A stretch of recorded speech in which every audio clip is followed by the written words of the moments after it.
আপনি আপনি বলেছেন যে মসজিদে গিয়ে নারীদের জন্য বা মহিলাদের জন্য জামাতে নামাজ আদায় করা মাকরু, কিন্তু আমি আপনার এই বক্তব্যটার পরিপ্রেক্ষিতে আমি দেখতে পাচ্ছি যে এটা তো বরং মাকরু নয়, কেউ কেউ এটাকে মুস্তাহাব বা এনকারেজ বলতে চান।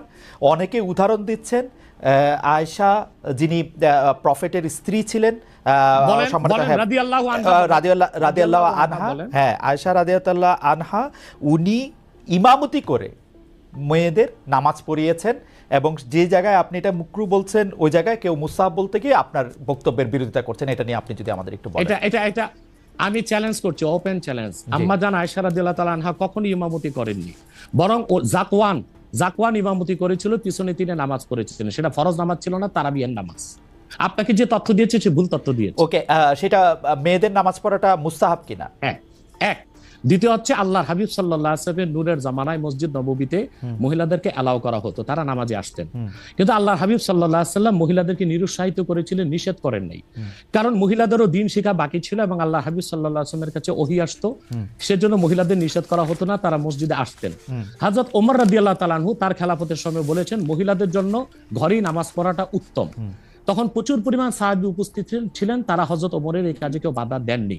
সেজন্য মহিলাদের মসজিদে আসাটা হারাম নয়, মাকরু বলা হয়েছে জামাতে আসা। কারণ আম্মাজান আয়েশা রাদিয়াল্লাহু তাআলা আনহা নিজেও বলেছিলেন যে বর্তমানে মানে ১৫০০ বছর আগেই আম্মাজান আয়েশা বলেছেন যে এখন মহিলাদের মসজিদে না আসাই উচিত ফিতনার এই সময়।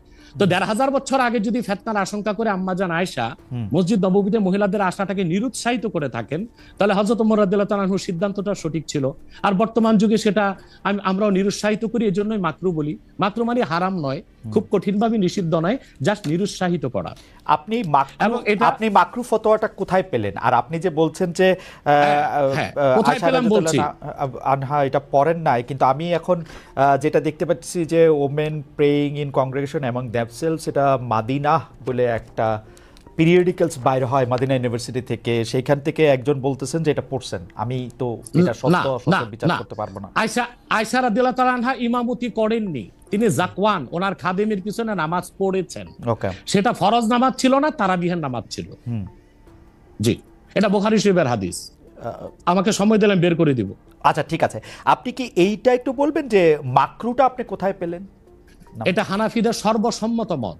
হানাফিদের সর্বসম্মত মত যে মেয়েদের মসজিদে গিয়ে নামাজ পড়াটা মাকরু। জামাতে হজের সময় ওটা ভিন্ন বিষয়, ওইটা ভিন্ন বিষয়, ফরজ, হজটা ফরজ, এবং সেখানে নামাজ আদায় করা ওই সময় মেয়েরা জামাত আদায় করতেছে, ওইটা ওরা করতে পারবে, কিন্তু পরে আর এমনিতে নরমালি আর পারবে না। পারবে না মানে বললাম তো, নিরুৎসাহিত করা হয়েছে, তারা ঘরে পড়বে, ঘরে পড়াটাই উত্তম। এটা যদি মাকরু হইতো তাহলে কি হজের সময় এটা পড়াটা জায়েজ থাকতো? না, স্থানকাল ভেদে পার্থক্য আছে না। আপনি এখন তো আজকে আগামীকাল দুপুরে আপনি পানাহার করতে পারবেন, কিন্তু পহেলা রোজায় দুপুরে পানাহার করতে পারবেন? সেটা তো হারাম হয়ে যাবে না? স্থানকাল পাত্র বেশে হুকুমটা ভিন্ন হবে না? হবে, কিন্তু যেটা হজে পারমিটেড, যেটা হজের মাঠে পারমিটেড, সেটা আর পৃথিবীর কোথাও মাকরু হইতে পারে? হজটা কি? হজটা হচ্ছে কাবাগরে যেতে হবে, পুরুষকেও যেতে হবে, মহিলাকেও যেতে হবে, কাবাগর একটাই, সেজন্য সেখানে সেটা ছাড় আছে। কিন্তু মসজিদ পৃথিবীতে একটা না, মহিলারা ঘরে নামাজ পড়তে পারবে। হ্যাঁ, তারপর আমরা এটা বলে থাকি, যেমন কোন মহিলা ঢাকা গেল শপিং করার জন্য, এখন নামাজের সময় হলো, সে বাড়িতে আসতে নামাজ কাজা হয়ে যাবে, সে বাইতুল মোকাররম যে নামাজ পড়ে নিক, মহিলাদের জন্য যদি সুব্যবস্থা থেকে পড়তে পারবে। মাকরুটাকে আপনি খুব বড় করে দেখার প্রয়োজন নাই। এই যে আপনার মাথায় টুপি নাই, এটাও কিন্তু মাকরু স্যার, যেটা মাথায় বসাও মাকরু, রাইট, যেটা কিন্তু তাই বলে তো আপনাকে আমি গুনাহগার বলতে পারছি না, আমি উৎসাহিত করব। স্যার, আমি যেটা বলতে চাইতেছি, এমন কোন কাজ কি আছে যেটা কাবাগারে করা যায়, অন্য যে কোনো জায়গায় আরেকটা মাকরু হিসেবে বিবেচিত হবে? আর কোন কাজ কি এরকম আছে? বোঝার জন্য জানতে চাইতেছি স্যার। হ্যাঁ, বোঝার জন্য বলতেছি। যেমন কাবাগারে উপস্থিত হলে ওযু অবস্থায় যেতে হবে, অন্য কোনো জায়গায় গেলে ওযু অবস্থা লাগবে না।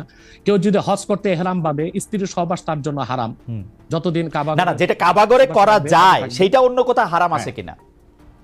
কাবাগর, হ্যাঁ হারাম আছে। যেমন কাবাগর তোয়াফ করা হচ্ছে ফরজ, হজের একটা ফরজ, কিন্তু পৃথিবীর অন্য কোনো ঘর কোনো জায়গায় তোয়াফ করা যায় না, সেখানে যেটা যে অন্য জায়গায় যায় না। মানে যেহেতু কাবাগর তোয়াফ করা যায়, মানে কাবাগর শুধু তোয়াফের জায়গা, কাবাগর তোয়াফ করা ফরজ, কিন্তু পৃথিবীর অন্য কোনো মসজিদ বা আল্লাহর ওলির কোনো কবর বা মাজার তো তোয়াফ করা যাবে না, সেটা তো শিরক। আচ্ছা, তাহলে স্থানকাল পাত্র ভেদে এবং সময়ের ভিন্নতার কারণে হুকুম পরিবর্তন হয়। Okay. যেমন আমি আপনাকে একটা উদাহরণ দিয়েছি, আগামীকাল আপনাকে দুপুরে খেতে হবে, সেটা খাওয়া আপনার জন্য সওয়াবের কাজ। আল্লাহ বলেছেন কুলু ওয়াশরাবু, খাও পান করো, কিন্তু ঠিক পয়লা রোজার দিন দুপুরে আপনি খেতে পারবেন না, সেটা হারাম।